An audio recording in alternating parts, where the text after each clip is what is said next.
em qualquer lugar, em multiplataformas.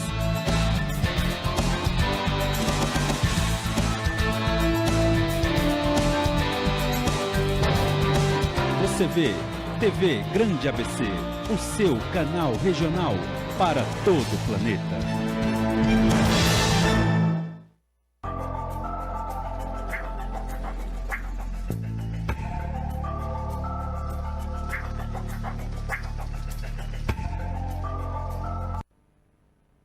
Perguntas aí através do Facebook, ou você pode também contatar o WhatsApp daqui do canal.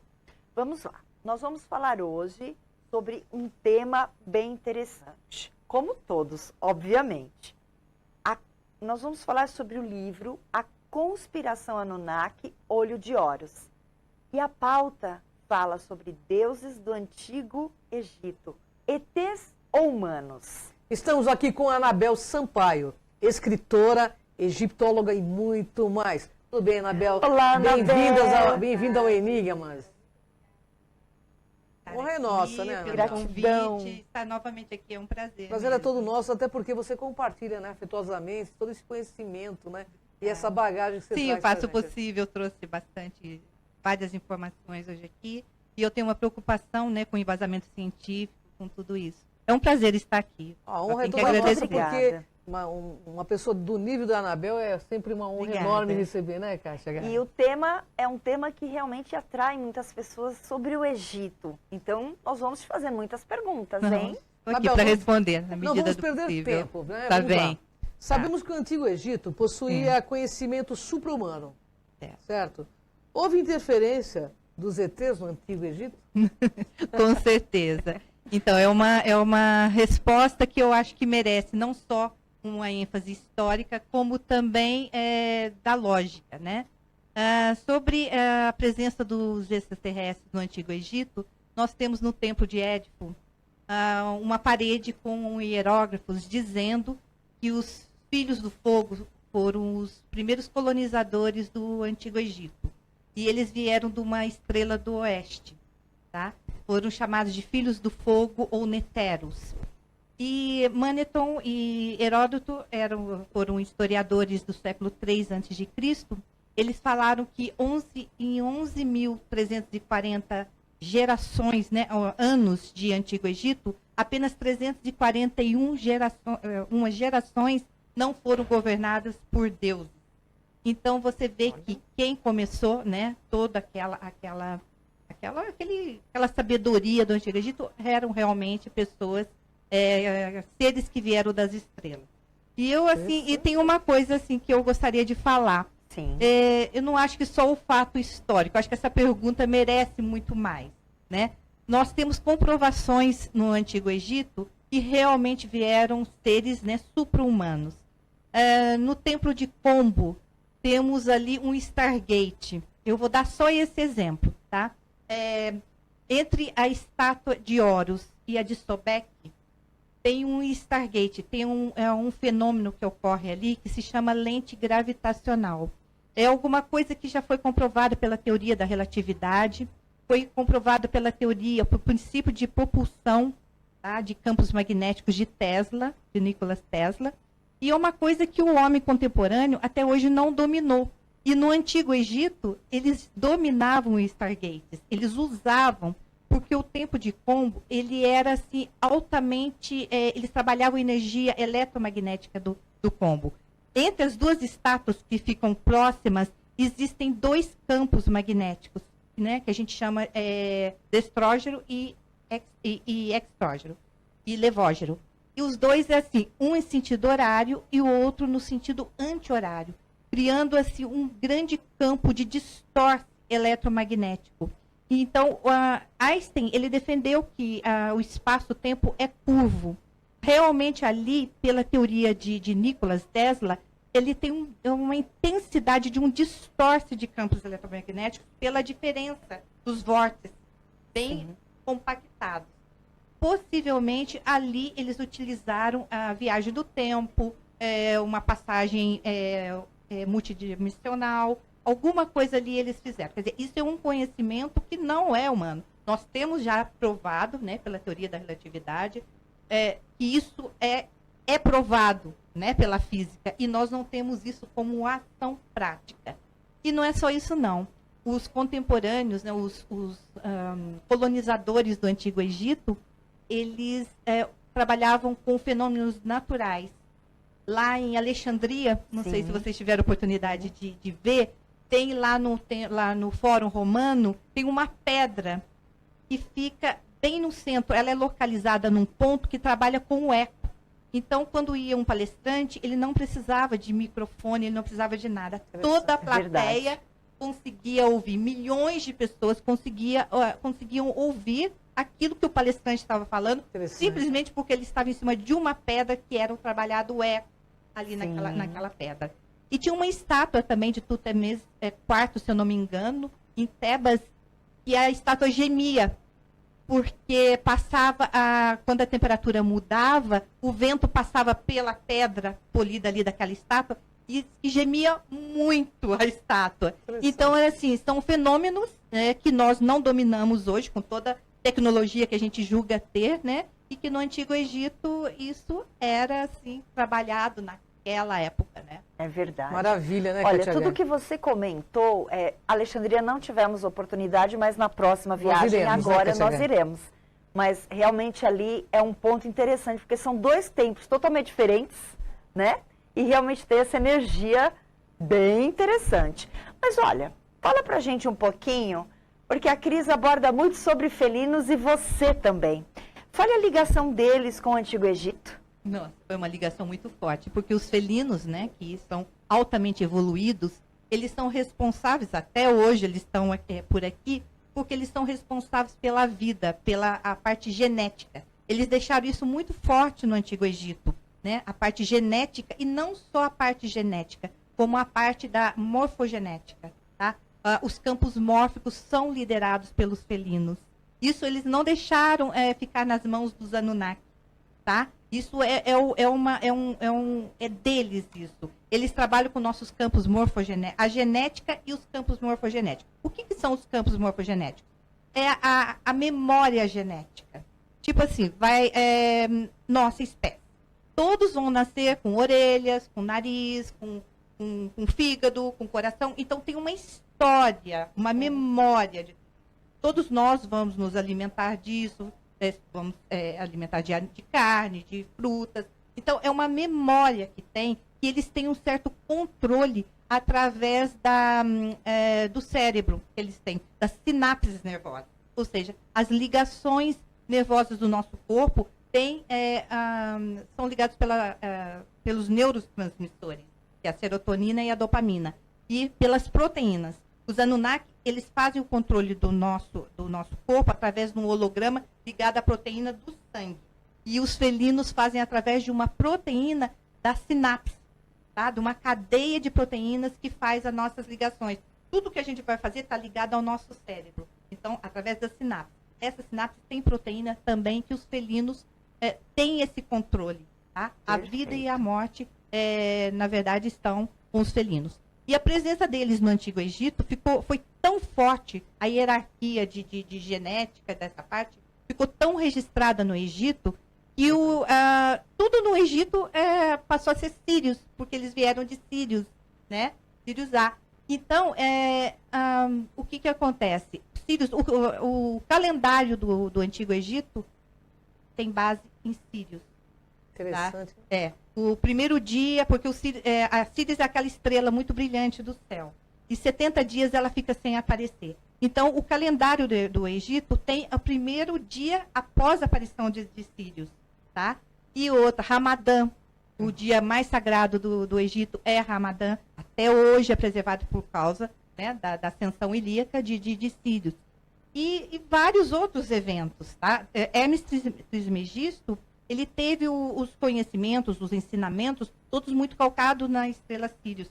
Tanto que até hoje os templos maçons, que trabalham muito com conhecimento hermético, os templos têm a estrela Sírios, tá? Num mosaico no centro. Eu não sei se são todos os templos, mas a maior parte tem, né? Então, para vocês verem como que isso ficou muito forte, a presença de Sírios no Antigo Egito. A Câmara da Rainha, ela é ligada a Sírios, né? E a do rei é Órion, né? Então, você vê que são duas fontes, Órion e Sírios. Né? Para você ver como que os felinos estiveram presentes mesmo no Antigo Egito. Nós temos muitas perguntas, viu, Anabel? Eu não posso enrolar. Anabel, verdade que houve adaptação morfológica e fisiológica para que seres extraterrestres vivessem no Egito em tempos remotos? Que tipo de adaptação que houve? A gente pensa que é muito fácil para um extraterrestre vir na Terra, né? Nós temos a gravidade, nós temos as órbitas, né? O eixo da Terra, nós temos a atmosfera, tudo muito diferente. Para uma criatura viver aqui na Terra, ela tem que ter aqueles blocos, né, de construção, que é na base de carbono, hidrogênio, nitrogênio, oxigênio, enxofre, que são os blocos básicos de vida aqui no nosso planeta. Imagine que algumas criaturas que vêm habitar a Terra precisam de amônia ao invés de oxigênio, né? Então, sim, quando eles vieram para cá, vou falar em especial os seres de Sírios. Eles vieram de uma estrela 20 vezes mais quente e mais iluminada, que tem 2,5 vezes maior do que o Sol. Então, eles chegaram no Antigo Egito e chamaram o Antigo Egito de Terra do Quem. Tá? Isso está registrado lá. Porque o Egito era muito escuro para eles. Né? Então, eles tiveram que fazer uma mudança que chama espectrografia, tá? Intensa no Egito. Os Anunnaki, segundo o Zacarias Sitchin, eles eram azulados, porque eles tinham cobre no sangue, para poder se protegerem de tempestades solares. E os sírios, o que eles fizeram? Além da adaptação orgânica, que isso não tem registrado, mas tem registrado a adaptação geológica do Egito. O Egito eles fizeram assim, um enriquecimento do solo, que foi chamado por Hermes Trismegisto, de recalibração planetária, tá? Do planeta Terra. Eles fizeram essa recalibração. Eles enriqueceram o solo do Antigo Egito de calcário, de alumínio, de basalto, de vários outros minerais, para poder refletir mais luz. Então, funciona como uma bola de bilhar, tá? Ejeta elétrons. Então, o Egito ficou mais luminoso por essa adaptação, tá? Você vê que as pirâmides, elas são revestidas por um material que é um raio-x infravermelho, avermelhado, para refletir a luz. E o calcário, ela é revestida com calcário altamente polido. Do alto, ela parece uma estrela aqui na Terra. Ela emite muito brilho, a grande pirâmide, tá? Então, isso porque para eles se adaptarem. Estranho, quando eu estive no Egito, eu achei assim que era tão luminoso que eu não conseguia ficar sem os óculos escuros. Eu senti assim uma diferença muito grande. Tanto que o Egito foi chamado de estado de pedra pelos geólogos, porque realmente reflete muita luz, né? Então, eu creio que tenha sido essa adaptação que fizeram, porque isso está registrado por Hermes Trismegisto. Olha que interessante. Bem, já que você falou sobre a Grande Pirâmide, fale pra gente como foi construída a Pirâmide de Quéops. Isso aí gera uma polêmica. Eu vou falar sobre a minha opinião e sobre o que está escrito no livro de Thoth, porque o livro de Thoth diz que havia um segredo de grande construção através de um pó chamado Mirfic, tá? E foi aquilo que eu também escrevi no meu livro Ouro de Ofir, um minério que é o ouro monatômico. Gente, esse ouro não é o ouro que a gente conhece, não é o ouro amarelado, é um ouro esbranquiçado. E esse ouro, ele é rico em elementos de transição, aqueles elementos que estão no meio da tabela periódica, irídio, rutênio e tal. E esse ouro, ele tem uma propriedade de fazer levitar, porque ele tem spins, altos spins. Então, isso para que eu vou passar mais ou menos resumido, né? Quando ele sofre um processo de aquecimento e resfriamento, esses elétrons, eles ficam correlacionados e faz esse pó desfragmentar, quebrar. E esse pó, quando ele quebra, ele perde o peso dele de 56%. E como ele é ótimo condutor, tudo que encosta nesse pó levita. Olha que interessante. Tá? Então, você vê que a Grande Pirâmide, a de Quéops, ela tem quantos de altura? Ela equivale a um edifício de 50 andares, né? 147 metros, se eu não me engano.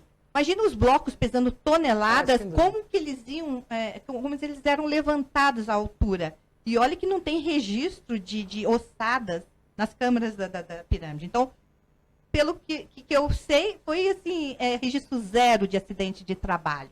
E eles faziam isso através dessa levitação de pedras pesando toneladas, eles encaixavam perfeitamente as pedras ali. E se parece que eu vi também num outro material que teve um auxílio de um coral de 1000 vozes. Porque o som Sistemática, né? O som ajudava a aumentar o poder desse minério. Né? Que interessante, hein? Bom, pessoal, você está curtindo, né? Estamos aqui com a Anabel Sampaio, escritora, egiptóloga, trazendo esse conhecimento super novo para todos nós, né, Kátia? Sobre o Antigo Egito, os ETs ou os humanos? Agora, eu tenho uma pergunta que não quero calar, né? Segundo o paranormal Edgar Cayce, né? Edgar Cayce é muito conhecido como paranormal, né? Sim. É verdade que no futuro os polos magnéticos da Terra sofrerão uma inversão, provocando cataclismas de proporções devastadoras?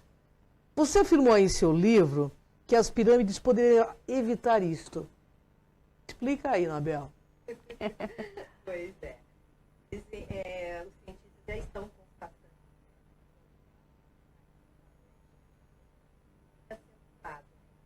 Penso que pode ser devido às geleiras, com um grande volume de água que está contrabalanceando.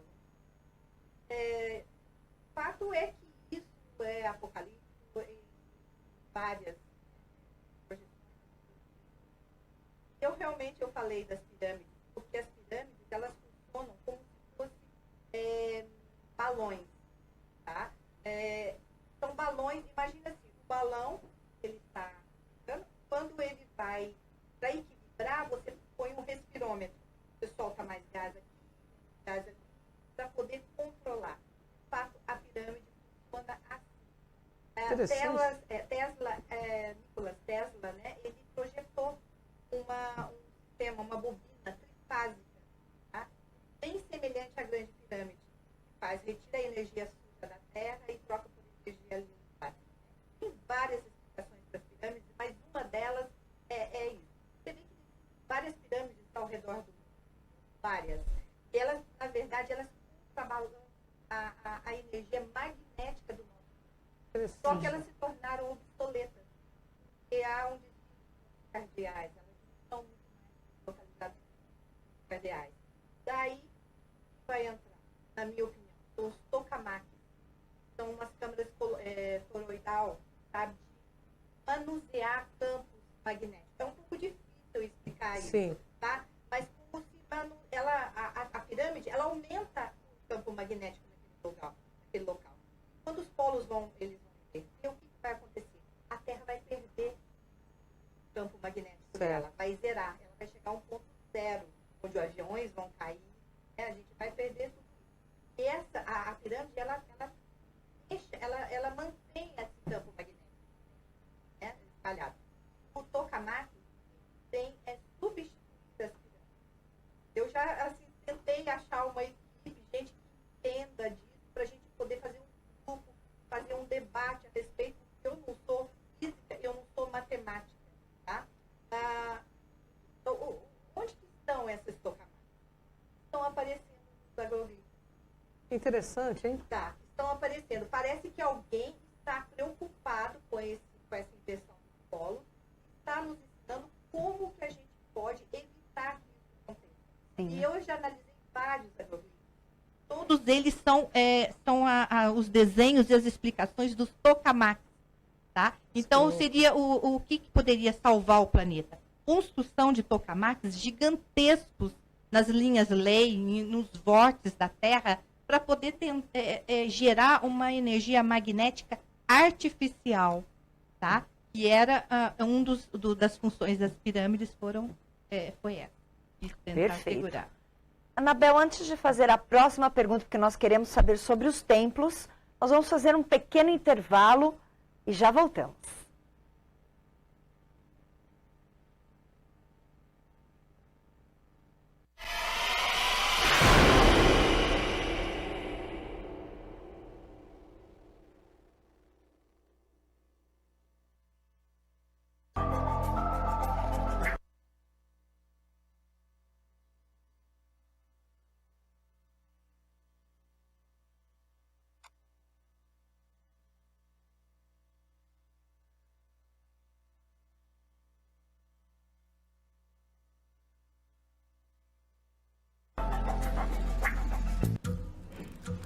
As formas de comunicação mudaram, porém a necessidade das pessoas serem ouvidas continua igual.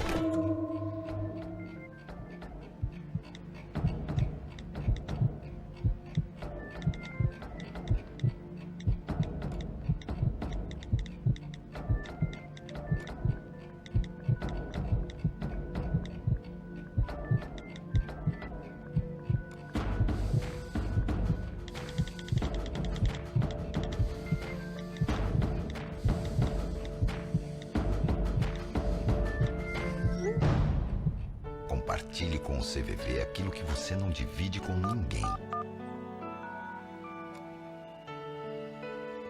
Valorizar a vida, é isso que o CVV faz. Ligue 141 ou acesse cvv.org.br e receba apoio emocional.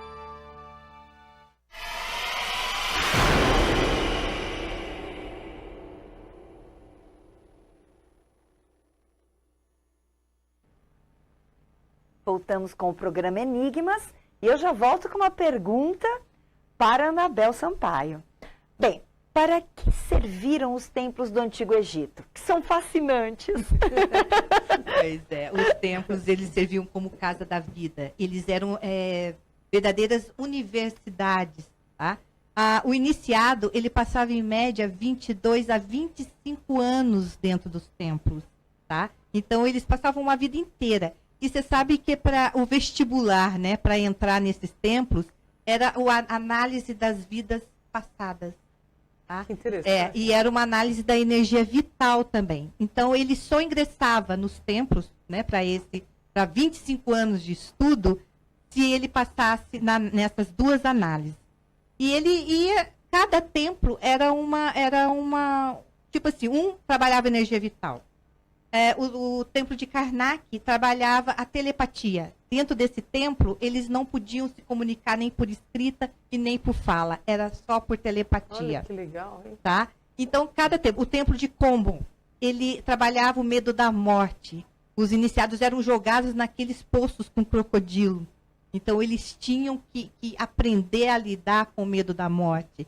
E outros também. Tinha um que trabalhava com a energia vital e com a Kundalini. Então, até sexo eles praticavam, né? Porque a Kundalini é uma energia sexual. Cada templo era uma coisa que eles faziam, né? E os templos também serviam de hospitais e de bibliotecas. Moravam-se milhares de pessoas ali. Era um movimento enorme. E ali eles tinham conhecimento também de medicina, de engenharia, de tudo ali, sabe?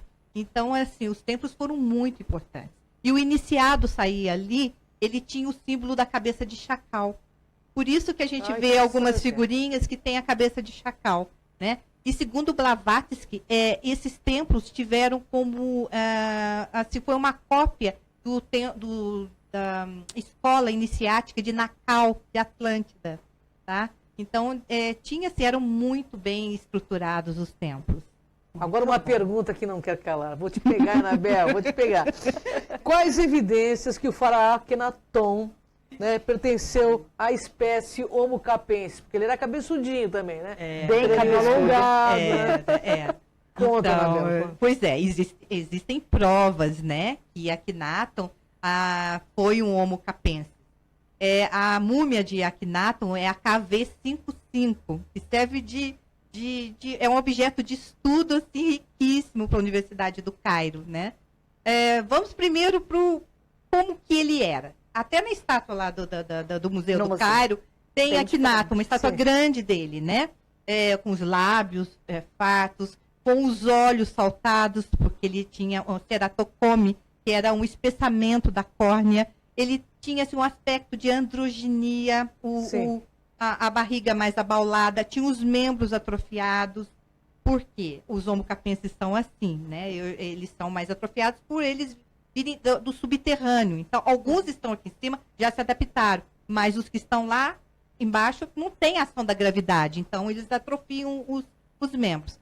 E o Akhenaton tinha o crânio alongado, com duas placas parietais e uma outra placa intermediando as placas do crânio dele, né? E pelo estudo da múmia KV55, pela Universidade do Cairo, que eles estavam estudando, quando eu fui lá, há 7 anos eles estavam estudando essa múmia. Foi comprovado que o tecido ósseo da múmia do Akhenaton totalmente diferente do humano. Olha que tá? interessante. Eu até fotografei, tem no meu livro A Conspiração Anunnaki, a foto dos 2 tecidos. Ele do era muito alto, microscópio, não? né? Ele era muito alto? Ele era alto, mas ele era assim, atrofiado. menos- Ele tinha fenda palatina, Mais ou ele menos tinha quanto de lábio altura você calcula mais ou menos quanto? 1,80, 1,90, por aí. Dentro era mediano, né? Entendi. Considerando.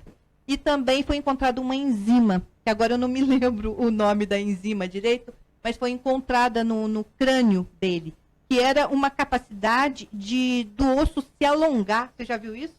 Então, a equipe lá do Cairo, eles falaram, que aquele cérebro, o neocórtex do Akhenaton, né, que é responsável pela parte cognitiva, pela inteligência, né, tinha a propriedade de aumentar mesmo na fase adulta. Interessante, hein? Então, quer dizer, isso já é constatado, isso já é documentado. Não estou falando, acho que ele era. Não, eu estou falando que realmente Akhenaton e outros faraós. Que maravilha. Tá? Muito interessante. Pessoal, uma informação inédita, né? Porque ninguém até hoje trouxe informação aqui no livro. Verdade. Pois é. Bom. O livro de Êxodo começou no Antigo Egito, né? O monoteísmo, a crença por um único Deus, teve início lá. Como isso aconteceu? Embora tenha alguma coisa de Akhenaton aí envolvido, não tem? Tem, porque o Akhenaton, que foi um faraó da 18ª dinastia, governou por 16 anos, e assim, ele governou com ferro e fogo, né, o Antigo Egito, porque ele queria implantar o monoteísmo de todo jeito ali, e o Antigo Egito tinha muitos deuses, então foi assim, foi uma revolução. Foi uma revolução, na verdade, né? Foi considerado um péssimo faraó, né, por causa disso. E assim, eu vou falar uma coisa que eu tenho que falar, porque o monoteísmo, ele foi embasado, monoteísmo que é a adoração de um único Deus, tá? E o monoteísmo, ele foi pelo deus Atom. E o deus Atom, gente, o que era? Era o deus Ra com um disco solar, que era um dispositivo que controlava o clima. Então, as cheias do Nilo, eles eram controlados por esse dispositivo que tinha ouro e prata, e na verdade, um protótipo do HAARP que a gente tem hoje no Arizona. Nossa, tá? Era um dispositivo. Moisés, por algum motivo, Moisés tinha muitos dispositivos. Por isso que fala que ele abriu o mar, que ele fazia milagres, que ele fazia. Porque ele tinha muita tecnologia. E esse disco estava nas mãos de Moisés, tá? Então, aquela hora que ele foi negociar com Deus a libertação dos escravos, ele foi negociar a entrega do disco solar, tá? O disco solar aparece em vários, tipo assim, em várias culturas, em várias religiões, aparece o disco solar, tá? Então, o disco solar, o Atom, nada era do que um dispositivo que tinha poder na região do Nilo. Porque quando tinha cheia, o Nilo tinha fartura, né, de plantações e tudo isso. E Akhenaton, ele... Até hoje. Né? Até hoje, as cheias do Nilo dependem. Sim, depende do sol. Bom, você referiu no seu livro como a esfinge sendo o jardim do Éden. Como isso ocorreu, no seu ponto de vista? Olha, eu falei no começo que os felinos, eles representam toda a hierarquia de genética. Todos os lugares do planeta, não estou falando nem só do Antigo Egito, que tem uma estátua de felino, indica que ali teve um trabalho muito sério, um passado muito remoto, sobre genética. Tá? Quem comanda os laboratórios de fenótipos do universo são os felinos. Eles têm uma hierarquia alta de genética. Você vê que a esfinge é o quê? É um leão, né? Com a cabeça. Então, ali, na pata dianteira da esfinge, foi um dos jardins do Éden. Eu penso comigo que foram 3 jardins do Éden. Foi um na Mesopotâmia, um no Antigo Egito, com a migração, inclusive, de Enki, porque Enki e Nishtu-Sag, que foi a deusa Ísis, Eles vieram, quando eles brigaram com o Enlil, lá da Mesopotâmia, da civilização da Suméria, eles migraram para onde? Para o Antigo Egito. E Nirsosag, ela era uma geneticista. Ela era esposa e irmã de Enki. E eles montaram na Esfinge, porque a Esfinge é muito mais antiga, inclusive Edgar Cayce, que é muito mais antiga do que a gente possa supor. Eles montaram ali um laboratório de genética. Tanto que tem uma inscrição antiga dizendo, mostrando um faraó, né, fazendo uma oferenda em frente de uma construção muito grande da Esfinge. Então, eles acham que a Esfinge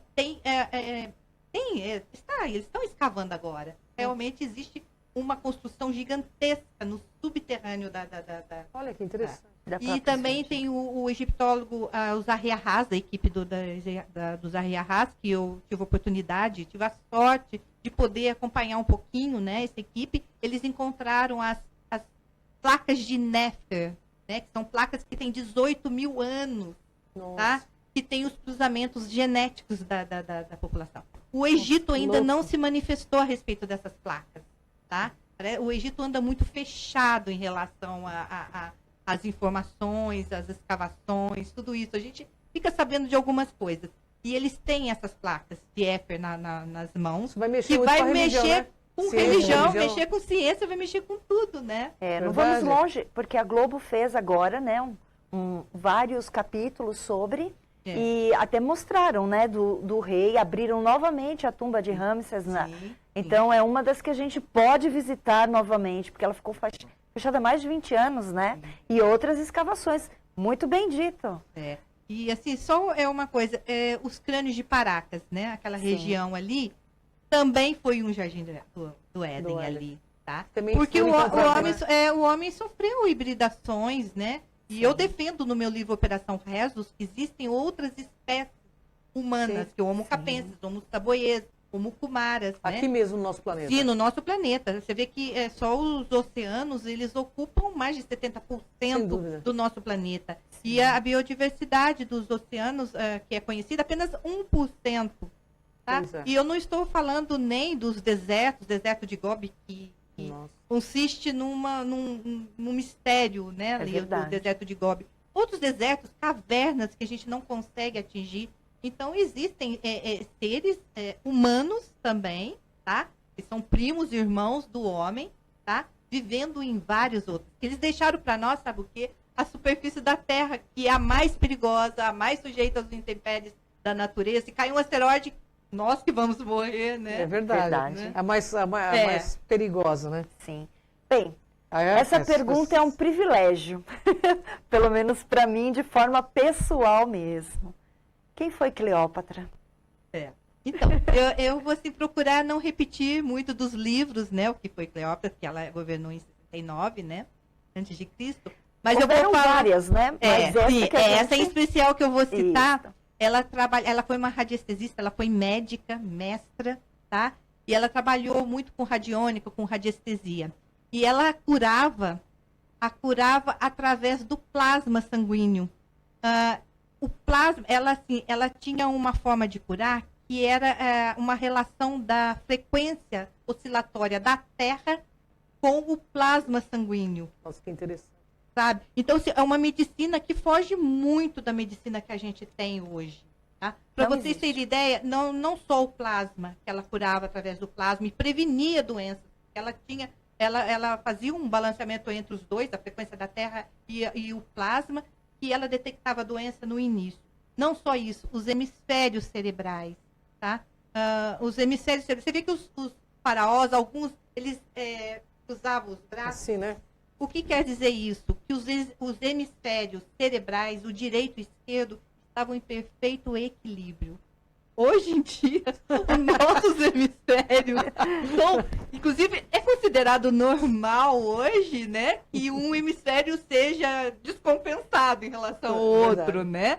E um que tenta roubar neurônio, né, do outro, né? E a gente vai no médico, o que eles receitam? Os medicamentos de faixa preta pra gente, não quer saber, né?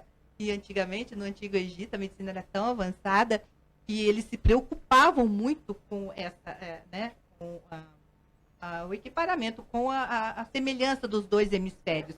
E também não só isso, sons, os alabastros do Antigo Egito, né? Eles curavam através da percussão de sons, de vasos de alabastro, curavam as doenças através disso, né? Maravilha. É, então era uma medicina que foge ao entendimento. Tanto que os compêndios, né, de medicina que nós utilizamos hoje vêm do Antigo Egito, né? Sem dúvida. Mas eu sei que nós estamos nos nossos momentos finais, mas eu preciso fazer essa pergunta antes de encerrar o nosso programa.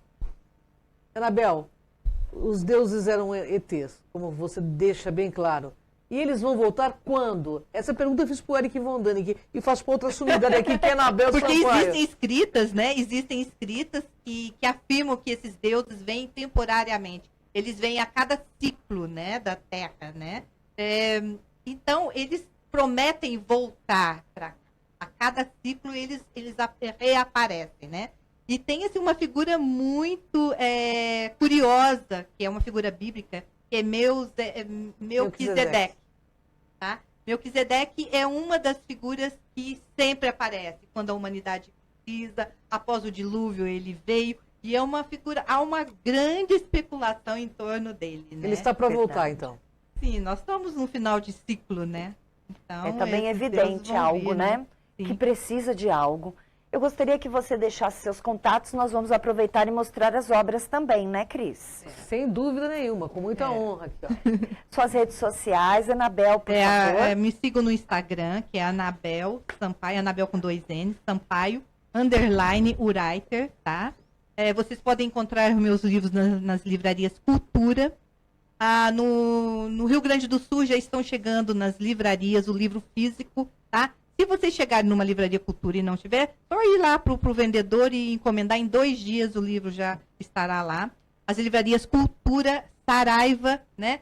Os distribuidores da Vitrola e em todas as livrarias. Portugal também, tá? Está sendo Que muito bom, vendido que legal, um dos meus livros pela Bertrand, tá? E é isso. Aí, Facebook, Anabel Sampaio.